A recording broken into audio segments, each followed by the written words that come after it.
Елімізді Атырау облысы асырап отырма. Депутат Әділ Жұбанов Атырау облысы Қазақстанның қалтасын қампайтып отырған ірі донор дейді.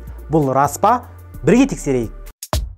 Ақшаң болса қалтаңда, қалтаңда да қалтаңда. Тақырыпты тарқатпас бұрын каналға жазыл және лайк бас. Осылай біздің видеомызды басқа да көрермендерге таныстыруға ат салсасың. Ал енді депутат келтірген деректерді жекелей сараласақ. Атырау облысы ұлттық қордың 60%-ын, республикалық бюджеттің 30%-ын мемлекеттік беріп, мемлекеттік қазынаны толықтырып келеді. Депутат келтірген дерек рас. Қаржы министрлігінің ақпаратына сай 2022 жылы ұлттық қорға түскен кірістің 56,6%-ін Атырау облысына тиесілі. Екінші орында 21,7%-пен Батыс Қазақстан облысы болса, үштікті 14%-пен Маңғыстау аяқтайды. Соңғы 6 жылдағы Атырау облысының үлесі бір өсіп, бір кеміп отырған. Ал енді депутат Әділ Жұбанов айтқан Атырау облысы республикалық бюджеттің 30%-ін берді деген мәліметті жартылай шындық. Себебі қаржы министрлігінің дерегінше 2022 жылы Атырау облысынан республикалық бюджетке 17,1% кіріс әкелген.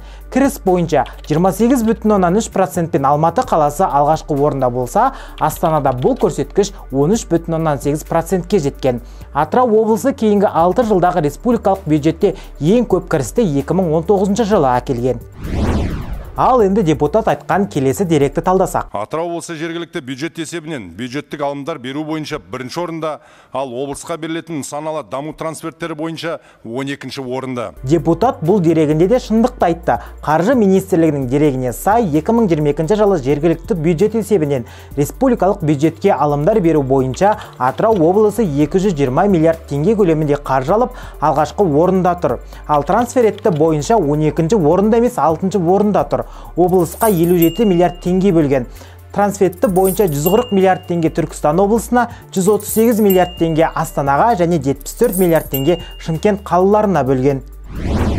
Егер мақаладағы басқа да ақпараттармен толығырақ танысқыңыз келсе, сипаттамада көрсетілген сілтемеге өтіп оқи аласыз. Шынайы және тексерілген деректі бізден оқы.